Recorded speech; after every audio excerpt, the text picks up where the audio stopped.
Hello students, हमारा आज का टॉपिक है electric field intensity on equatorial line of dipole. तो इक्वाटोरियल लाइन क्या होती है? इक्वाटोरियल लाइन होती है a line which passes through centre of dipole, जो डायपोल के सेंटर से पास हो रही हो और परपेंडिकुलर हो to the axis of dipole. और ये जो डायपोल है इसके एक्सिस के ये परपेंडिकुलर है। तो ऐसी लाइन को हम क्या बोलते हैं? Equatorial line. ठीक है, तो इक्वाटोरियल लाइन पर कोई पॉइंट है, पॉइंट P, जहां पे we wish to calculate electric field intensity. ठीक है, we consider two charges -q and +q and they are separated by a distance 2a। Okay, तो अब हम ये देखते हैं कि ये दो चार्जेस हैं -q और +q जो डायपोल बना रहे हैं। इनकी वजह से पॉइंट P पर जो इलेक्ट्रिक फील्ड प्रोड्यूस होगी उसकी नेट वैल्यू क्या होगी और उसकी डायरेक्शन क्या होगी। ठीक है, तो मैं ये सपोज कर लेता हूं कि -q चार्ज की वजह से पॉइंट P पर जो इलेक्ट्रिक फील्ड प्रोड्यूस हो रही है उसका मैग्नीट्यूड है E1। ठीक है, और क्योंकि इलेक्ट्रिक फील्ड एक वेक्टर क्वांटिटी है तो हमें उसकी डायरेक्शन भी स्पेसिफाई करनी होगी। तो मैंने आपको पहले भी बता रखा है कि जिस भी पॉइंट पर आप देखना चाहते हो कि इलेक्ट्रिक फील्ड की क्या डायरेक्शन होगी, उस पॉइंट पर हम एक टेस्ट चार्ज प्लेस करते हैं। अगर मैं +q टेस्ट चार्ज प्लेस करूं, क्योंकि मैंने आपको बताया था टेस्ट चार्ज हमेशा पॉजिटिव होता है, तो अगर यहां पर एक पॉजिटिव टेस्ट चार्ज पड़ा होगा तो ये -q चार्ज उसको अपनी ओर अट्रैक्ट करेगा। तो जो E1 इलेक्ट्रिक फील्ड है उसकी डायरेक्शन ये होगी।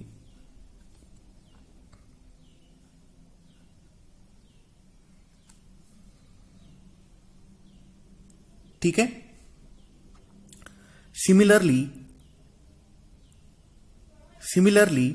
+q जो चार्ज है उसकी वजह से पॉइंट P पर जो इलेक्ट्रिक फील्ड प्रोड्यूस होगी उसकी डायरेक्शन होगी अलोंग दिस लाइन। क्योंकि अगर यहां पे एक पॉजिटिव चार्ज होगा तो ये वाला पॉजिटिव चार्ज उसको रिपेल करेगा। तो जो E2 की जो डायरेक्शन होगी वो ये डायरेक्शन होगी।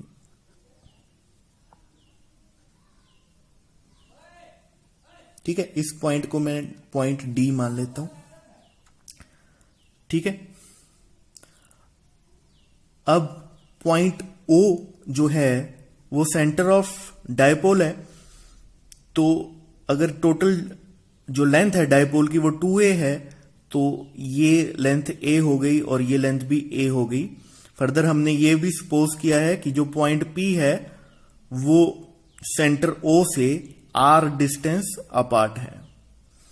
ठीक है, अगर हम E1 इलेक्ट्रिक फील्ड का मैग्नीट्यूड निकालें, E1 जो इलेक्ट्रिक फील्ड है that is produce by charge -q, और अगर हम ये अज्यूम कर लें कि ये जो डायपोल है इट इज प्लेस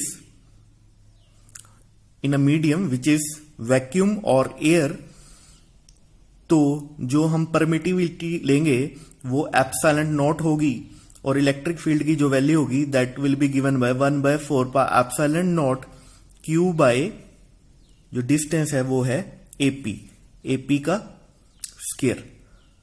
ठीक है, और अगर हम E1 की वैल्यू निकालेंगे तो वो जो वैल्यू होगी दैट विल बी 1/4πε0, और जो AP है, AP अब देखिए ये राइट एंगल ट्रायंगल है तो AP की जो वैल्यू होगी that is r² plus a² का √।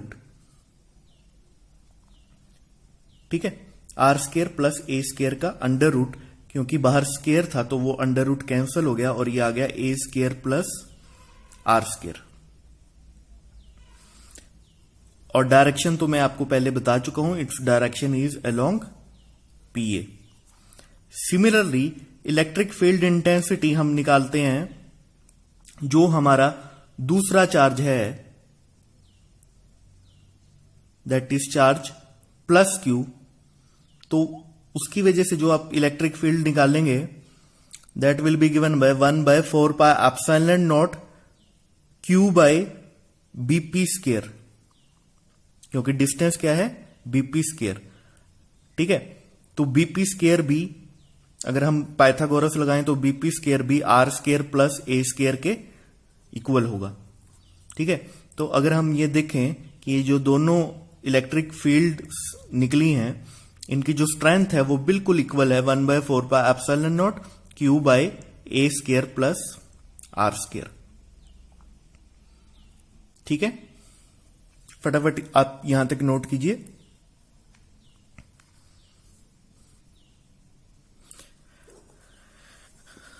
अब हम इसमें थोड़ी सी कंस्ट्रक्शन करने जा रहे हैं। मैंने एक ये लाइन ड्रॉ करी है। ठीक है, इस लाइन को मैं नाम देता हूं पी आर। ठीक है, फर्दर मैं ये सपोज कर लेता हूं कि जो पॉइंट पी है उसकी जो प्रोजेक्शन है वो एंगल थीटा है, उसकी जो प्रोजेक्शन है ऑन लाइन ए बी वो एंगल थीटा है। तो ये यहां से भी एंगल थीटा होगा और ये यहां से भी एंगल थीटा होगा, क्योंकि जो ये पॉइंट है पॉइंट पी वो बिल्कुल सेंटर से होके जा रहा है, तो इसकी प्रोजेक्शन दोनों साइड सेम ही होगी। ठीक है, अब ये जो मैंने कंस्ट्रक्शन करी है ये एक लाइन ड्रॉ की है पी आर, और अगर आप देखिए अगर ये एंगल थीटा है तो ये एंगल भी थीटा होगा। क्यों? क्योंकि ये अल्टरनेट एंगल्स हैं। अगर ये एंगल थीटा है तो ये एंगल भी थीटा होगा। उसका रीजन क्या है? ये दोनों कॉरस्पॉन्डिंग एंगल्स हैं। कॉरस्पॉन्डिंग एंगल्स क्या होते हैं? कॉरस्पॉन्डिंग एंगल्स पैरेलल लाइन पर बने वो एंगल होते हैं जिनकी रिलेटिव पोजीशन सेम होती है। ठीक है, और आपने पढ़ा हुआ है कॉरस्पॉन्डिंग एंगल इक्वल होते हैं। ठीक है, अब ये जो E1 है, अगर मैं इसको E1 को मैं अगर इसके वेक्टर कंपोनेंट में रिजॉल्व करूं, ठीक है, अगर ये एंगल थीटा है, ये एंगल हमने थीटा बनाया है, तो ये हो जाएगा आपका E1 cos थीटा। ठीक है, क्योंकि ये जो बेस के साथ जो कंपोनेंट आता है वो cos थीटा वाला कंपोनेंट आएगा। ठीक है, और ये जो दूसरा कंपोनेंट होगा ये होगा E1 sin थीटा। ऐसे ये E2 है, E2 को भी अगर मैं कंपोनेंट में रिजॉल्व करूं तो इसका जो बेस के साथ कंपोनेंट आएगा वो आएगा E2 cos थीटा, और ये जो दूसरा कंपोनेंट होगा वो होगा E2 sin थीटा। ठीक है, तो हम यहां से देख सकते हैं कि ये जो दो कंपोनेंट हैं E1 sin थीटा और E2 sin थीटा, ये एक दूसरे के बिल्कुल अपोजिट कंपोनेंट्स हैं। ठीक है, और क्योंकि मैं आपको पहले ही बता चुका हूं कि E1 और E2 की स्ट्रेंथ सेम है, ठीक है, साइन थीटा दोनों में कॉमन है, E1 E2 की वैल्यू भी सेम है, तो ये जो कंपोनेंट हैं ये एक दूसरे को कैंसल आउट कर देंगे। ठीक है, because they are equal and opposite.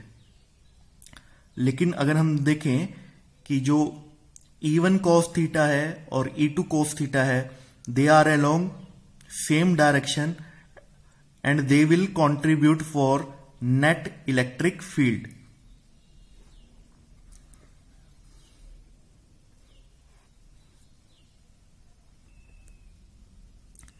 तो हम देखें जो हमारी नेट इलेक्ट्रिक फील्ड होगी at point P, that will be given by E1 cos theta plus E2 cos theta. ठीक है, अब हम इसमें वैल्यूज सब्स्टिट्यूट करेंगे E1 एंड E2 की। E1 एंड E2 की वैल्यू हम पहले ही निकाल चुके हैं in equation number 1 and equation number 2, और वो वैल्यूज हमने देखा था बिल्कुल इक्वल वैल्यूज हैं। E1 और E2 की वैल्यू हम सब्सटीट्यूट कर देंगे, ठीक है, बिल्कुल इक्वल वैल्यूज हो जाएंगी।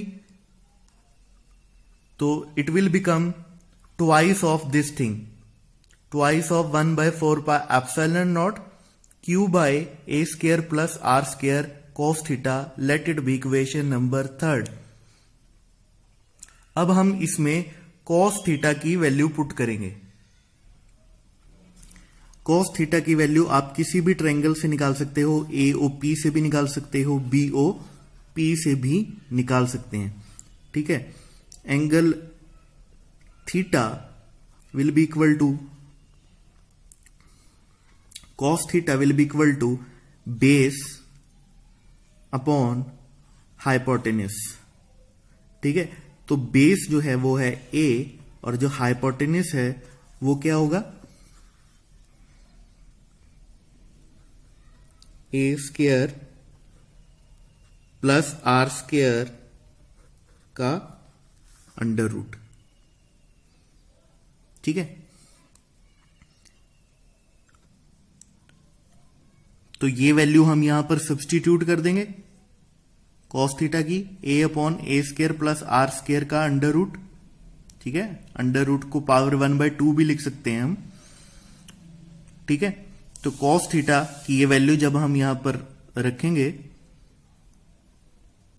तो डिनोमिनेटर में ये देखिए, यहां पे ये पावर 1 है और ये 1/2 है। 1 plus 1/2, when bases are same power will be added.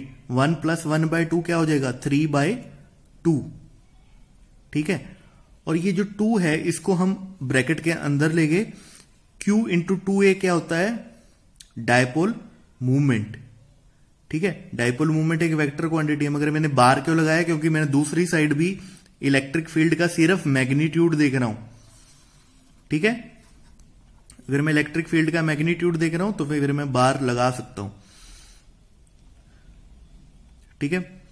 In general dipole जो होता है वो शॉर्ट होता है, ठीक है, उसकी लेंथ जो होती है वो इतनी ज्यादा नहीं होती। तो जो डायपोल का डिस्टेंस है 2A, that is very very less than the distance जहां पर हम इलेक्ट्रिक फील्ड इंटेंसिटी निकाल रहे हैं, ठीक है। तो R square plus A square is approximately equal to R square, क्योंकि A जो है वो हमने निगलेक्ट कर दिया है। जब हमने A निगलेक्ट कर दिया तो नीचे रह जाएगा सिर्फ R स्क्वायर, ठीक है। R स्क्वायर और बाहर जो पावर है वो 3/2 है, 2 से 2 कट जाएगा और ये आ जाएगा P वेक्टर का मैग्नीट्यूड, क्योंकि दूसरी साइड भी हम सिर्फ मैग्नीट्यूड ले रहे हैं, अपॉन में 4 पाई एप्सिलॉन नॉट इंटू R3, ठीक है। आप नोट कर लीजिए।